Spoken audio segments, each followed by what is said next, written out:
안녕하세요 여러분. 우주라이크 리턴즈의 DJ 나영인입니다.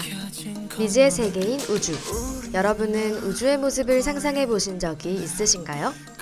우주는 너무나도 넓고 광활해서 상상의 나래가 무궁하게 펼쳐질 것 같은데요.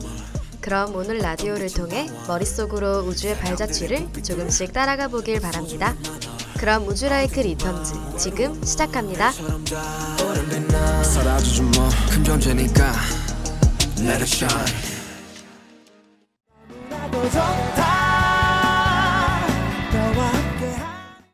오랜만이죠 여러분. 시험에 축제에 다들 정신없는 한 달을 보내셨을 거란 생각이 드네요. 저도 정신없이 바빴지만 라디오를 못하는 건 너무 아쉬웠는데 당연히 저와 같은 청취자분들도 있으시겠죠? 아쉬웠던 마음은 뒤로하고 어서 빨리 새로운 별자리를 소개해드려야겠네요. 시험이 끝나면서 핑크빛으로 물들었던 거리도 거의 초록빛으로 바뀌고 확실히 거리가 푸릇푸릇해진 것 같지 않나요? 서서히 봄이 가고 여름이 오고 있는 것 같아요. 개강을 맞이하고 중간고사를 준비하며 봄의 이야기를 나누었던 게 바로 엊그제 같은데 벌써 여름이 오고 있네요. 봄의 끝자락과 여름의 시작에서 들려드릴 오늘의 별자리는 바로 여름철 별자리인 백조자리입니다. 백조자리는 양쪽 날개를 활짝 편 한 마리의 백조를 연상시키죠. 노래 한 곡 듣고 와서 오늘의 이야기 바로 시작하도록 할게요.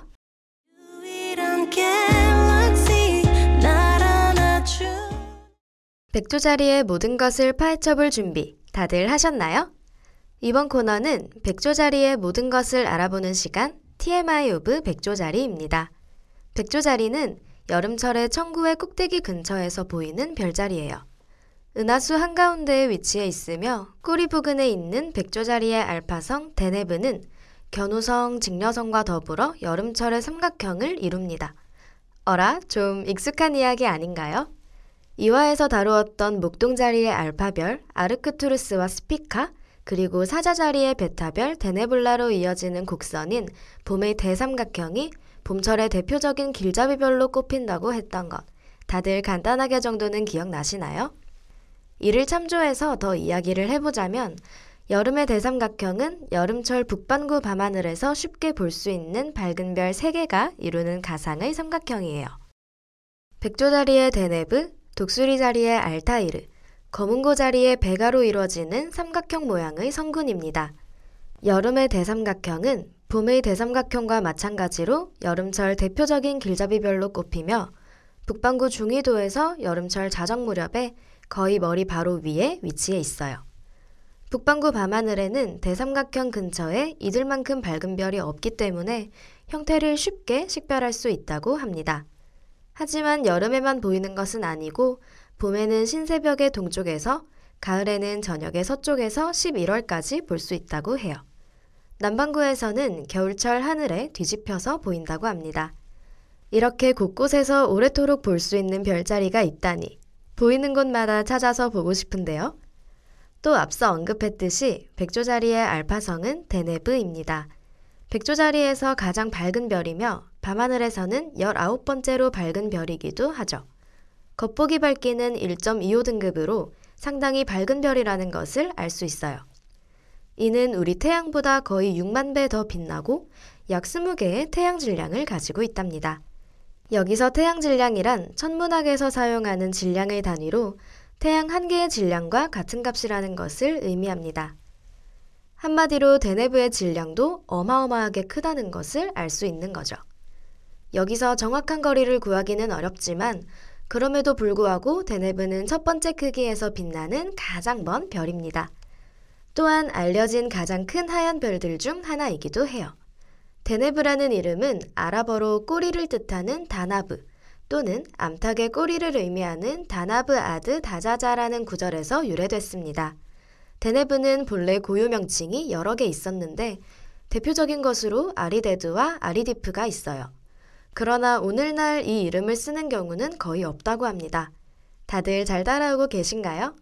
노래 한 곡 듣고 와서 다음 이야기 이어서 하도록 할게요.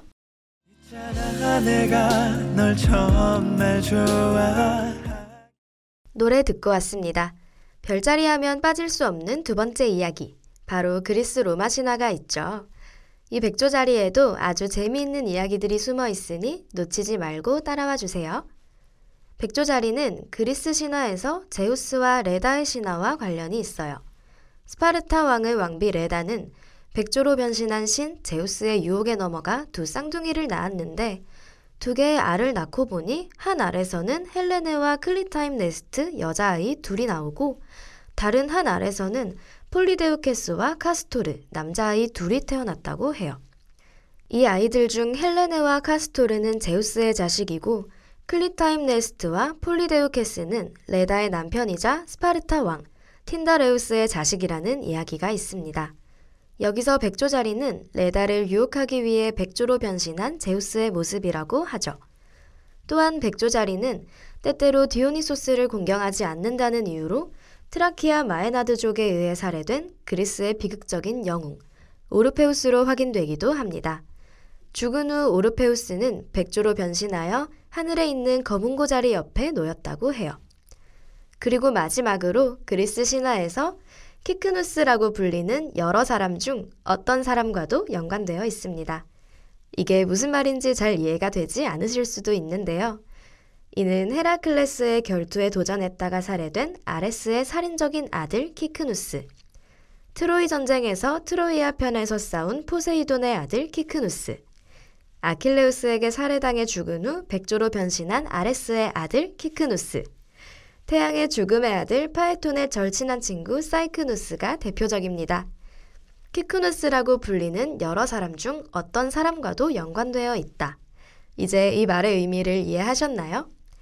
키크누스 설뿐만 아니라 아직 더 많은 설화들이 있어서 어떤 것이 진짜인지 명확히 말씀드릴 수는 없지만 그게 그리스 로마 신화의 매력 아닐까요? 어떻게 붙여도 해석될 수 있고 내가 원하는 대로 상상해 볼 수 있다는 게 신화의 매력, 또 우주의 매력이 아닐까 하는 생각이 드네요. 그럼 이쯤에서 노래 한 곡 듣고 다음 코너로 넘어가도록 하겠습니다.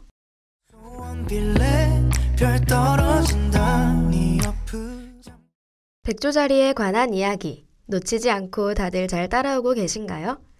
지금부터는 이 많은 이야기를 오늘의 해시태그로 간단히 정리해보고 그에 따른 노래를 추천하는 플레이리스트 오브 해시태그 시간을 가져보도록 하겠습니다. 오늘의 라디오는 새로운 계절이 슬슬 언급되는 시기라 저에게도 의미가 조금 더 큰 것 같아요. 무언가를 하면서 계절이 바뀐다는 건 그만큼의 시간이 흐른 걸 가장 빠르게 느끼도록 해주니까요. 이를 토대로 선정한 오늘의 첫 번째 해시태그는 해시태그 여름입니다. 한여름의 싱그러움을 느끼기엔 아직 조금 이르지만 여름의 초입을 여러분과 시작하고 소개할 수 있어서 설레는 마음을 담아 선정하게 되었습니다. 그럼 첫 번째 해시태그를 토대로 선정한 오늘의 노래는 과연 무엇일까요? 바로 솔의 라이드입니다. 이 노래를 듣고 있으면 이제 춥지 않고 선선한 공원이나 바다를 산책하는 모습이 그려져요. 마냥 포근하기보단 조금 더 따뜻하고 하지만 불어오는 바람은 시원한 그런 느낌이랄까요? 계절이 바뀌는 설렘을 가득 느껴보고 백조자리에 대한 이야기도 잊지 말아주세요. 그럼 솔의 라이드 듣고 와서 두 번째 해시태그 소개하도록 하겠습니다.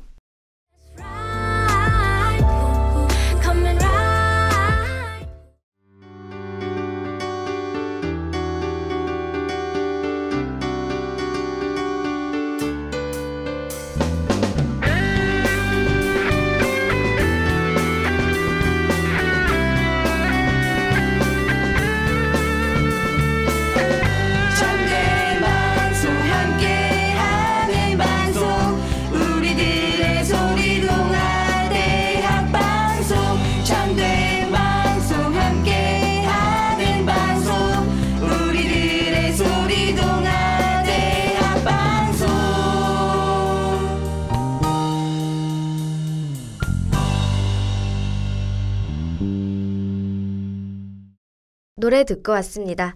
어떠신가요? 최선을 다해서 설명했는데 제 설명이 노래와 적합하다고 느껴졌다면 좋겠네요. 그럼 다음 해시태그에 대해 이야기해볼까요? 저는 이번 백조자리를 설명하면서 그리스 로마 신화가 여태 다루었던 별자리들 중에 가장 흥미롭고 재미있다고 느껴졌어요. 더 많은 이야기들을 다 다루지 못한 게 가장 아쉬운 날이에요. 이건 별자리를 소개하면서 항상 느끼는 거긴 하지만 어떻게 하나의 주제를 두고 이렇게까지 많은 이야기들이 나올 수 있을까 하는 궁금증과 신비로움이 오늘은 배가 됐던 날인 것 같습니다. 이렇게 얘기하면 아마 다들 궁금해서 바로 찾아보고 싶어지겠죠? 직접 찾아보는 재미는 2배, 3배가 될 거라 확신하니 꼭 알아보세요. 그럼 이를 토대로 선정한 두 번째 해시태그는 해시태그 열린결말입니다. 영화나 책의 열린 결말도 누가 어떻게 해석하느냐에 따라 달라지고 어떤 것도 정답이 될 수 있다는 것을 의미하죠.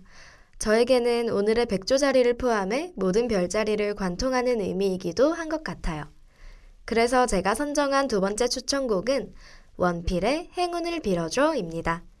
당당하고 자유로움을 노래하는 가사와 멜로디가 어디로든 뻗어나갈 수 있는 해석의 자유로움과 어울리는 것 같지 않나요? 그럼 원필의 행운을 빌어줘 들으면서 오늘의 라디오 마무리할게요.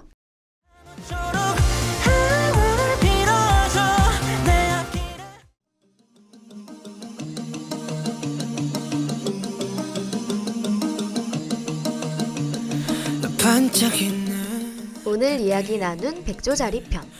오랜만에 돌아온 라디오가 벌써 이렇게 끝이 났네요. 오랜만인 만큼 더 알차게 준비하고 싶었는데 다들 어떠셨나요? 점점 더워지는 날씨에 오늘의 라디오를 들으며 바뀌는 계절을 느껴보세요. 오늘의 라디오를 다시 듣고 싶으시다면 유튜브와 다우미디어 센터 홈페이지를 방문해주세요. 지금까지 제작과 송출의 황수빈 PD 수고 많으셨고요. 저는 우주라이크 리턴즈의 DJ 나영인이었습니다. 다음 주에 만나요. 안녕.